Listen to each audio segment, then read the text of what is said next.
మహబూబాబాద్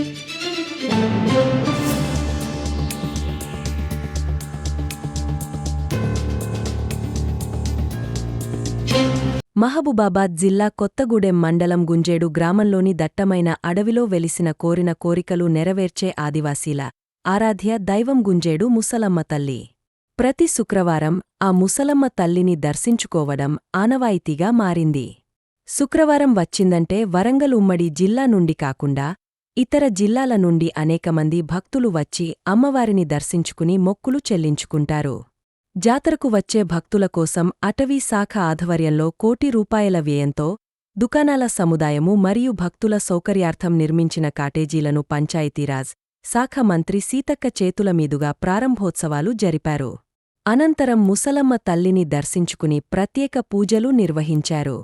మార్చి 4వ తేదీ నుండి 7వ తేదీ వరకు జరిగే జాతర ఏర్పాట్లపై ఆలయ కమిటీని అడిగె తెలుసుకుని వారికి తగు సూచనలు చేశారు. జాతర కోసం నియమించిన 14 మంది కమిటీ సభ్యులను మంత్రి చేతుల మీదుగా సన్మానించారు. ఈ సందర్భంగా మాట్లాడుతూ, నాకు పుట్టినింట్లో సమ్మక్క సారమ్మ తల్లి ఉంటే మెట్టినింట్లో గుంజేడు ముసలమ్మ తల్లి ఉందని అన్నారు. ఆ ఇద్దరు వనదేవతలకు ఆదివాసీలు ఎంతో ఇష్టంతో జాతరలను వైభవంగా నిర్వహించుకుంటారని అన్నారు. గారికి అదేవిధంగా చైర్మన్ ఈరోజు మరి గుంజేడు ముసలమ్మ ఈ ప్రాంతంలో ఎంతో పేరుగాంచి భక్తులందరూ కూడా జాతరకే కాదు ప్రతి శుక్రవారం ఇక్కడికి మరి అటు మహబూబాద్ కానీ నర్సంపేట కానీ ఇటు ములుగు కానీ ఇటు మన లోకల్గా పాకాల కొత్తగూడెం గంగారం మరి చుట్టుపక్కల నుంచి కూడా పెద్ద ఎత్తున ప్రతి శుక్రవారం వచ్చి ఆ తల్లిని మొక్కుకొని వెళ్తూ ఉంటారు. మరి వాళ్ళ మొక్కులను కూడా అక్కడ ఎట్లయితే మేడారంలో చెల్లించుకుంటారో ఇక్కడ కూడా మరి రకరకాలుగా వాళ్ళ తోచిన పద్ధతిలో చెల్లించుకోవడం ఆనవాయితీగా వస్తుంది. మరి ఆదివాసీ దేవుళ్ళందరూ కూడా అంటే చాలా వరకు మరి జాతర అయిపోయిన తర్వాత మళ్ళీ వనంలోనే ఉంటారు. ఇక్కడ కూడా జాతర 4వ తారీఖు నుంచి మొదలైతే మరి గుంజేడు గుట్ట నుంచి ఏం గుట్ట అంటారు ముసలమ్మ గుట్ట నుంచి మరి ముసలమ్మ తల్లిని తీసుకొచ్చి ఇక్కడ జాతర నిర్వహించుకుంటారు. ఈసారి జాతరను కూడా ఘనంగా చేసుకోవాలన్న ఉద్దేశంతో బాధ్యతగా ఉండాలని మరి ఉత్సాహ కమిటీని కూడా నియమించడం జరిగింది. ఈరోజు వివిధ అభివృద్ధి కార్యక్రమాలను కూడా ప్రారంభించుకోవడం జరిగింది. ఇక్కడ చెట్లు ఉన్నాయి, మంచిగా చుట్టూ వాగుంది. వాగును కూడా ఖచ్చితంగా రాబోయే కాలంలో ఎప్పుడు నీళ్లు ప్రవహించే విధంగా మరి నీట్గా చేసుకొని చెక్ డ్యాములు కూడా నిర్మిస్తే వచ్చినటువంటి భక్తులు కూడా స్నానాలు చేసుకోవడానికి వంటలకు నీళ్లు అవన్నీ కూడా ఉపయోగపడతాయి. ఇన్ని రోజులు మనకి ఇక్కడ షాప్స్ పెడదామంటే ఇబ్బంది ఉండే, ఫారెస్ట్ వారి అనుమతి ఫారెస్ట్ వారి ఆధ్వర్యంలోనే మరి 9 షాప్స్ కూడా ఇక్కడ ఏర్పాటు చేసుకోవడం జరిగింది. అదేవిధంగా కుటుంబాలు వస్తే కూడా కొంతమంది చెట్ల కింద ఉండడానికి ఇష్టపడతారు, కొంతమంది ఇంకా కొద్దిగా నీట్గా ఉంటే అంటే ఫ్లోరింగ్ ఉండాలనుకుంటారు. అట్లా కూడా 1-2 ఏర్పాటు చేస్తున్నాం. మరి జంతు బలి మేకలను కట్ చేసేటప్పుడు కానీ అవన్నీ వ్యర్థాలు బయటికి రాకుండా వాటికి కూడా ఒక రూమ్ వేసుకోవడం జరిగింది. వాటర్ ప్లాంట్ పెట్టుకోవడం జరిగింది. ఇంకా 2 కోట్లు ఖచ్చితంగా తీసుకొస్తాం, ఇంకా బాగా డెవలప్ చేస్తామని కూడా తెలియజేస్తూ ఉన్నాం. ఇక్కడ ఉన్నటువంటి పూజారులు అదేవిధంగా ఈఓ గారు మరియు మరి ట్రస్ట్ బోర్డు మన చైర్మన్ గారు అదేవిధంగా మెంబర్స్ అందరు కూడా ఇవాళ ఈ యొక్క కల్చరు ఇక్కడ దేవుని యొక్క గొప్పతనం అది అట్లనే కాపాడాలి. ఇప్పుడు సమ్మక్క సారలమ్మది కూడా మనము అటు ఇటు అని కాకుండా అక్కడ వేసిన శిలా అంటే చిత్రాలతోటి కూడా అక్కడ ఆదివాసీ జీవనము ఆ దేవుళ్ళ యొక్క గతము వాళ్ళు మొక్కిన దేవుళ్ళు వాళ్ళ బొట్లు వాళ్ళ గొట్టు వాళ్ళ గోత్రాలు ఆడ 4 దేవుళ్ళ గద్దెలు ఉన్నాయి. సమ్మక్క సారలమ్మ పగడిద్దరాజు గోవిందరాజు అందరి కూడా తెలియదు చరిత్ర, చాలా మంది మనకు కూడా తెలియదు. కాబట్టి అందరికీ ఏ గోత్రం ఇప్పుడు సమ్మక్క గోత్రం 5వ గోత్రం, ఇప్పుడు ముసలమ్మ దేవుడు గోత్రం 7వ గోత్రం, పారేడు గట్టు బండాని గోత్రం.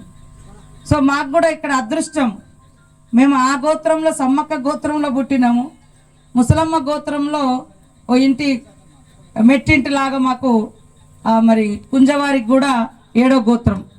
సో ఇట్లా నాకు కూడా 2 దేవుళ్ళు మా జీవితాలలో చాలా ప్రముఖమైన పాత్ర.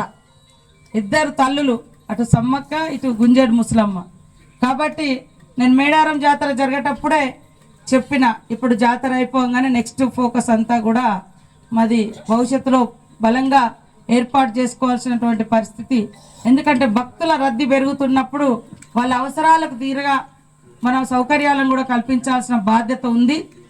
కాబట్టి ఇక్కడటువంటి అధికారులు ఈ ప్రాంతానికి వచ్చినప్పుడు ఇక్కడ జీవనం ఏంది, వీళ్ళ కల్చర్ ఏంది, వీళ్ళ ఆట ఏంది, వీళ్ళ బొట్టేంది, వీళ్ళ శాస్త్రం ఏంది, ఇవన్నీ కూడా తెలుసుకొని వాటిని గౌరవించుకుంటూ పోతేనే మీకు మంచి అవుతుంది, ఇక్కడ వచ్చే భక్తులకు కూడా ఆ గొప్పతనం అనేది తెలుస్తూ ఉంటుంది. కాబట్టి ఇప్పుడు భద్రకాళమ్మ గొప్పతనం భద్రకాళమ్మదే, వెంకటేశ్వర స్వామిది వెంకటేశ్వర స్వామిదే, భద్రాచలం రాముల వారి గొప్పతనం అక్కడిదే, ఇక్కడ ముసలమ్మ తల్లి గొప్పతనం ముసలమ్మదే, సమ్మక్క గొప్పతనం సమ్మక్కదే. ఇక్కడ అడవితో ముడిపడి ఉన్నటువంటి దేవుళ్ళు, వాగుతోటి, చెట్టుతోటి, పుట్టతోటి, జంతువుతోటి, జంతువులను మొక్కుడు, జంతువుల మరి ప్రకృతిని పూజించడం. ఇవాళ ఆదిలాబాద్ పోతే దీపాన్ని పూజిస్తారు, జంగుబాయ్ అని కొండలలో దీపం పెట్టి జాతర చేస్తారు. మరి కేశలాపురం పోతే నాగుబాముకు పూజ చేస్తారు. అంటే ఇట్లా మన జంతువులతోటి, చెట్లతోటి, ఆకుతోటి, అలంతోటి జీవించిన జాతులు కాబట్టి మనకు ఆహారాన్ని ఇచ్చి మనల్ని కాపాడి మనతో ఉన్న వాళ్ళను మనం పూజించుకోవడం, మన పెద్దవాళ్ళను, మన వెనుకటి వాళ్ళను ఇది ఆనవాయితీగా వస్తుంది. వాళ్ళు గొప్పవాళ్ళు కాబట్టి వాళ్ళకు మహిమలు ఉన్నాయి, వాళ్ళు ఇచ్చే దీవెనలు భక్తులు కోరుకున్న కోరికలు తీరుతూ ఉన్నాయి.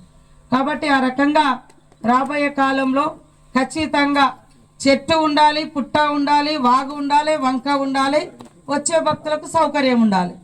ఈ రకంగా మనము ప్రణాళికబద్ధంగా ఒక మంచి మాస్టర్ ప్లాన్ కూడా తయారు చేస్తాం. ఖచ్చితంగా ఆ పద్ధతిలో మనం చేద్దాం. ఇప్పుడు ఇంకా మాకు మేడారంలో కూడా మళ్ళీ మనం పనులు మొదలు పెట్టాం. ఎందుకంటే జాతర అంటే జాతర ఊరికి వచ్చింది, కొత్తగా పనులు మొదలు పెట్టాం. అయినా కూడా ఒక్కరోజు కూడా గుడిని మూసివేయలే, పనులు నడిపించినాం, జాతర నడిపించినాం. ఇప్పుడు మిగిలిపోయిన పనులన్నీ కూడా మళ్ళీ నడిపిస్తున్నాం.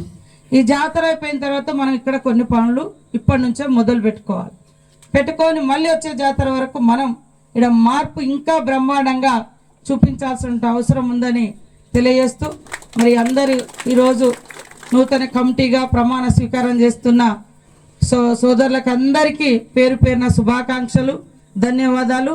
ముందటుండి మొన్న మేడారానికి మొత్తం లేడీస్ని వేసినాం కమిటీ మెంబర్స్గా. ఉత్సవ కమిటీ చైర్మన్ కూడా లేడీయే. నెక్స్ట్ సారి మీకు కూడా మేము ఇక్కడ లేడీస్ని వేస్తాం. వాళ్ళు బ్రహ్మాండంగా పొద్దున్నకి అక్కడ ఉండి జాతర కాడ పని చేసిర్రు. మీరు కూడా మంచి చెడు నీళ్లు ఇంకేమేమి ఉన్నాయో అన్నీ ఏది అవసరం ఉన్నా నాకు ఫోన్ చేయండి. ఇక్కడ చుట్టుపక్కల నుంచి కూడా వాటర్ ట్యాంక్స్ కానీ మరి లైటింగ్ బయట నుంచి మనం ఏమేమి కావాలి అవన్నీ కూడా బ్రహ్మాండంగా ఏర్పాటు చేసుకుందాం.